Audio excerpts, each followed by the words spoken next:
Saya tidak cemburu dengan mereka yang punya Robicon 7. Saya juga tidak cemburu dengan mereka yang rumahnya tingkat 7. Dan saya juga tidak mengiri kepada mereka yang duitnya bertonton. Tapi saya akan marah ketika proses pendapatannya itu adalah hasil ngegarong. Saya akan marah ketika proses pembangunan itu adalah menjajah tanah leluhur kami. Maka saya akan katakan hari ini, mudah-mudahan Aulia Sultan Agan Tirtayasa menyaksikan ucapan saya ini. Maka detik ini kami akan nyatakan perang. Oligarki itu. Hentikan pik atau perang. Allahu Akbar. Untuk ngejawabi oknum kiai, jangan nyebutin nama, sepakat? Jangan sebutin nama, sepakat? Sebut inisial saja. Inisialnya Said Akil Siroj. Betul apa tidak? Jangan nyebutin nama. Inisial, namanya inisialnya Said Akil. Karena di sini ada bapak-bapak Polri itu. Wah, salah ngomong bisa dipenjara kita. Saudara-saudara, mungkin kali ini ke depan kita akan dibalik fakta oleh mereka yang kata orang bilang adalah oligarki. Mungkin mereka akan memframing kita, memutarbalikan fakta. Yang benar jadi salah, yang salah jadi benar. Inilah yang saya sebut adalah logika penjajah.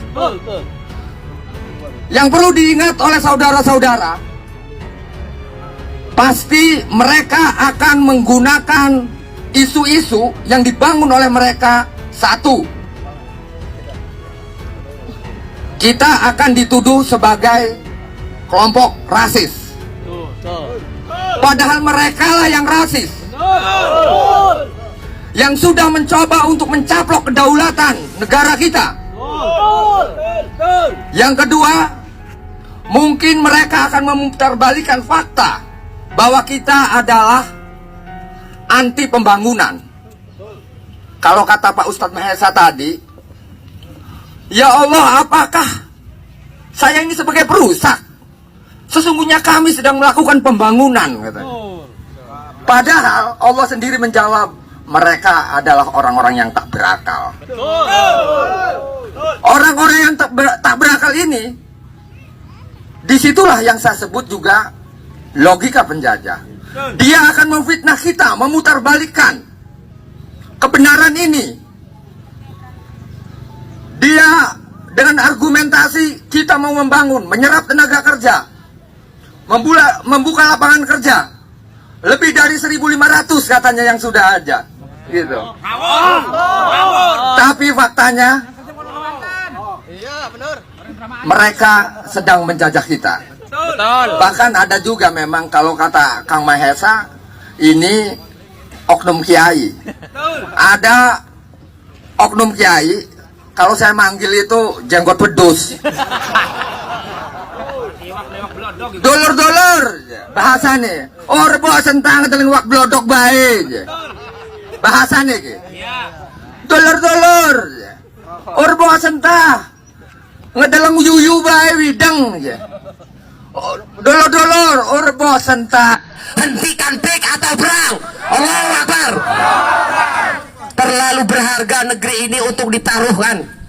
Banten ini terlalu berharga, Indonesia terlalu berharga. Kalau demi 4 poin ini kita menaruh resiko keamanan nasional. Jadi siap melawan oligarki? Ada beberapa oknum kiai. Jadi jangan dikira oknum pejabat yang jadi oknum, yang ada oknumnya cuma pejabat. Ada nggak kiai yang jadi oknum?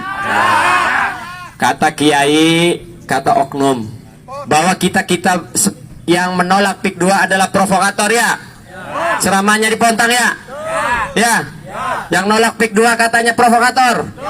Suruh buka KBBI itu kiainya. Untuk para oknum santri, para oknum kiai jumlahnya sedikit sih. Tapi kayak apa arane lamun wong biasa. Susup. Oknum kiai ku jumlahnya si Ciroro tapi kayak susup. Lamun orang dibuang melaku negatif bener ora? Lawan tidak oknum kiai. Wa idza qila lahum la tufsidu fil ardi qalu innama nahnu muslihun. Ketika orang-orang musyrik dikatakan la tufsidu, janganlah kalian membuat kerusakan di atas bumi ini, mereka berkata innama nahnu muslihun. Mahesa wong Banten kudu kita nih Arab ngebangun Banten ta, ngurangi pengangguran ta, ngangkat perekonomian ta. Jawab apa tidak? Jawab. Siapa yang ngejawab? Gusti Allah melanjutkan di dalam keterusannya ayat qalu innama nahnu muslihun. Ala, kata Allah, innahum humul mufsiduna walakin la yash'urun. Ketahuilah bahwa kalian itulah para perusak di muka bumi ini, hanya saja kalian tidak merasa. Jadi apa yang dilakukan hari ini oleh para jongos, oknum aparat, oknum pejabat, oknum kiai, itu lebih dulu dilakukan oleh orang-orang musyrik, oleh orang-orang jahiliyah. Jadi mereka itu orang yang ketinggalan itu. Jadi Badung ketinggalan. Oknum pejabat, oknum kiai, kalian itu Badungnya ketinggalan. Itu sebelum diutusnya Nabi Muhammad SAW. Jadi mereka berargumen mau membangun Banten. Itu argumennya orang-orang kafir zaman dulu. Hari ini katanya Pak oknum kiai mau membangun Banten, mau mengangkat perekonomian. Jawab apa tidak?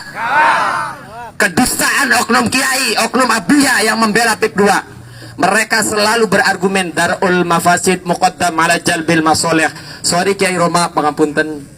Saya mau ngasih tahu kepada jongos-jongos pada aguan bahwa Banten jawarannya bisa ngedalil. Itu poinnya Kang Roma. Siap Kiai? Apalagi santrinya, jawarannya aja pinter ngedalil. Cukup untuk ngejawabi oknum kiai. Jangan nyebutin nama, sepakat? Jangan sebutin nama, sepakat? Sebut inisial saja. Inisialnya Said Akil Siroj. Betul apa tidak? Jangan nyebutin nama, inisial, inisialnya Said Akil. Karena di sini ada bapak-bapak Polri itu. Wah, salah ngomong bisa dipenjara kita. Yang belum ditangkap siapa? Kalau aktivis salah ngomong bisa ditangkap, benar ya Bapak Polisi? Tapi kalau kacung-kacung oligarki, bebas. Ada yang sudah ketangkap? Apa perlu Bapak Polisi kita beliin kasur? Pak Polisi belum beliin kasur tah? Iya. Kalau aktivis saja ganasnya minta ampun ini Bapak kepolisian ini. Jangan dikira saya ngomelin bapak-bapak polisi ini hanya berani di belakang. Hari ini saya ngomong di depan bapak-bapak kepolisian. Siapa kita? Bos kan? Kita rakyat, bosnya polisi kan? Bos. Betul, kita bosnya polisi? Betul. Hanya saja polisi sekarang tidak tahu siapa bosnya. Mereka tahu yang ngegaji mereka itu adalah rakyat, betul? Betul. Tapi rakyat tahu diri, nggak bisa buat polisi kaya, rakyat. Benar tidak? Yang ngegaji polisi siapa? Rakyat. Yang ngegaji bupati siapa? Rakyat. Yang ngegaji gubernur siapa? Rakyat. Yang buat mereka kaya siapa? Oligarki.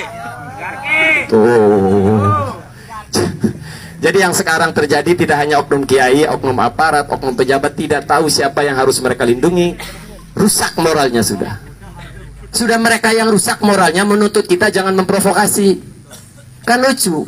Rumah kita diobok-obok terus kitanya nggak boleh berorasi. Jawab apa tidak? Jawab apa tidak? Polisi saya giliran ngomong pura-pura ngobrol by the way. Pak polisi, bos kalian lagi ngomong nih. Tolong dengerin apalah. Saya hari ini ingin ngasih kuliah kepada bapak-bapak polisian dan bapak-bapak TNI bahwa berdirinya Indonesia Raya itu atas dasar kesepakatan kesultanan dan raja-raja para raja. Betul apa tidak? Saya sering berargumen dengan oknum ahli hukum tata negara. Saya sering berdebat di lapangan dengan pengacara, dengan jongos-jongos kader ormas. Kader ormas nganu arane. Paham? Bahwa katanya dalam sebuah negara Kalau penjajah diusir, maka negara tersebut milik yang ngusir tersebut. Jawab apa tidak? Kalau negara Spanyol bisa mengalahkan negara Belanda mengusir, benar, Banten menjadi milik Spanyol. Tapi perlu diketahui yang mengusir penjajah itu seluruh rakyat Indonesia. Betul apa tidak? Polisi apa rakyat yang mengusir penjajah?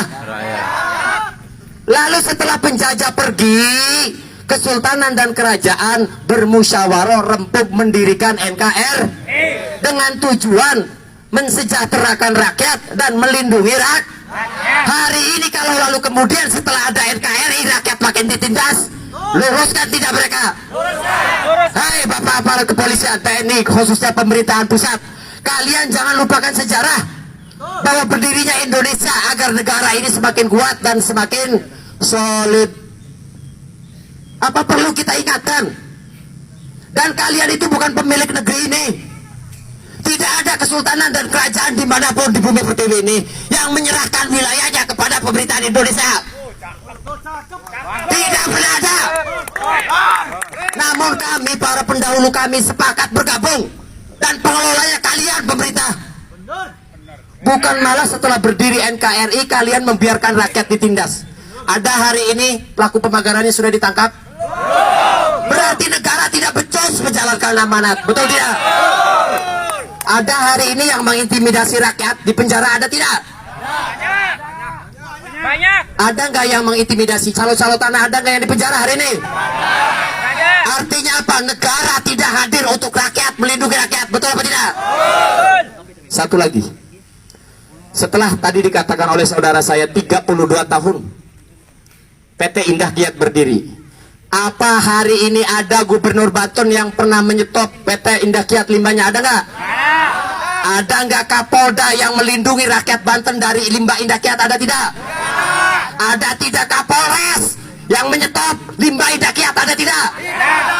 Lalu hari ini nongol, katanya akan mensejahterakan Banten. Cie, dikira kami anak kecil dikasih permen diem. Bapak polisi, sampai hari ini 32 tahun tidak ada kepolisian yang berani nanganin Indah Kiat. Tidak ada Kapolda, Polres yang berani nanganin PT Indah Kiat. Begitupun gubernur, bupati nggak ada. Jadi kalau hari ini lalu kemudian kami diemeng-emengin permen, Mahesa rakyat Banten nanti akan sejahtera kalau udah fix. Siapa yang mau percaya siapa? Buat Bapak kepolisian, Bapak aparatur negara, hari ini singkat saja yang ingin saya sampaikan, kami tidak akan bernegosiasi dengan penjajah yang akan mengancam kedaulatan NKRI. Kalau hari ini Polri belum bertindak, tidur Bapak, biar kami yang turun ke lapangan. Allahu Akbar. Kalau hari ini belum ada kepolisian yang berani menangkap pelaku intimidasi, mafia tanah, pelaku pemagaran, tidur Bapak, biar kami rakyat Banten yang turun ke lapangan.